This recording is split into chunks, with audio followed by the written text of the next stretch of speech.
So I know businesses have been opening up more recently, but for the last few months, video chat and video meetings have been the golden standard.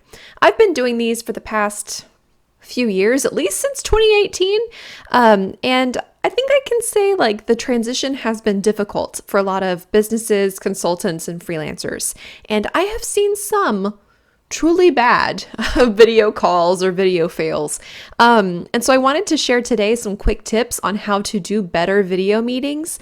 The first rule to meeting online is to pick a time that works for everyone, that does not create 50 emails. That is so endlessly frustrating. So no matter who you are or what niche you're in, I strongly suggest that you get some kind of meeting scheduling tool. So I use Calendly because they have a free option and it lets you display your calendar on your website, and it also gives you a link that you can share with people and they just book a time that works for them on your calendar. There's no need to do like 10 emails or like worry about time zones.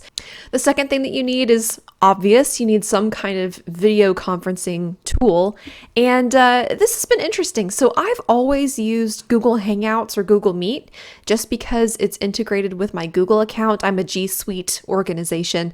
So it's just easier for me. I don't have to have one more thing, one more tool that I have to deal with. But because of COVID and all of the stuff that came with it, a lot of people, it's like Zoom or bust. So lately, I've had a lot of resistance from people for using Google Meet.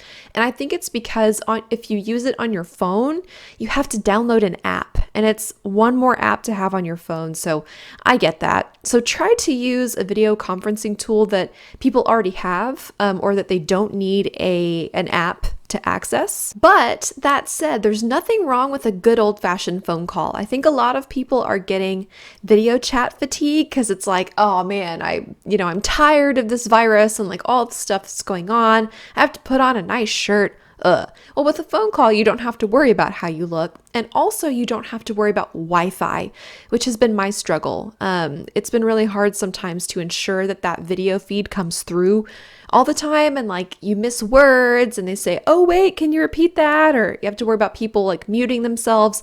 It's a headache. So I don't think there's anything wrong with saying, hey, I'll call you at noon your time. The third thing that I recommend, a lot of people don't do, but I think the world would be a better place if we did, and that is sharing an agenda for the meeting. I've started always writing agendas for all of my meetings, even the really short, like 15 to 30 minute ones. And that's so that way we can stay on task and we know what we're supposed to be talking about, right? Like how many meetings could have either been an email or like have just gone so far off onto some other topic that you're like, what are we even talking about anymore? The agenda keeps everybody honest. And I actually add times to my agenda. So I'll say from 10 to 10:05, we'll do introductions. From 10:05 to 10:30, we'll talk about the project. From 10:30 to 10:45, we'll talk about next steps or whatever. And I know that seems like really type A, and maybe that's because I am type A, but it does keep everybody on track and it makes sure that you're using your time efficiently. I always share this agenda in a Google Doc, and what's important about that is to watch what permissions you have in the agenda. I used to like let people edit my agenda, like my clients or whatever. I'm like, yeah, here you go. But like some people do really weird stuff in your agenda. At one time, somebody like forgot that it was an agenda and they just like pasted internal documents in there that had nothing to do with our meeting. It was really weird. So I've started it to where people can only comment or view the agenda, and then I take notes myself, or I have my VA get on and do the notes. The last tip I have for better video calls is kind of vain and it's not necessary, but it's to have a cool background.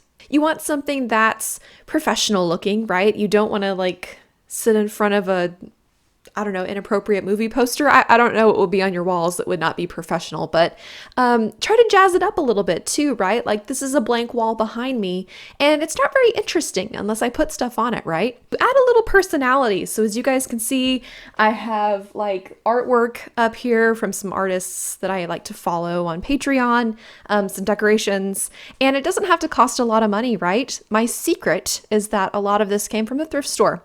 Or it was DIY'd, it doesn't have to be expensive to look nice.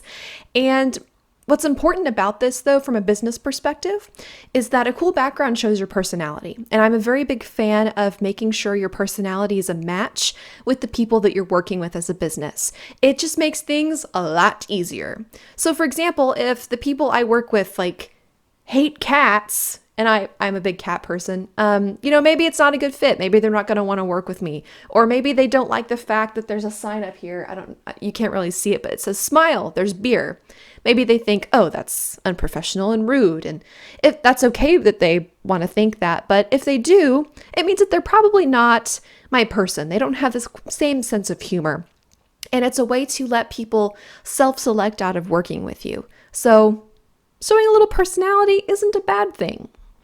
Video chats seem to be the norm going forward, and I'm excited because I do think a lot of in-person meetings could just be a quick video chat or quick phone call, so I think it's cool. But that said, I think a lot of us need to do better video calls, right? We can do better. We can host better meetings that are more efficient, cooler looking, and a better use of our time.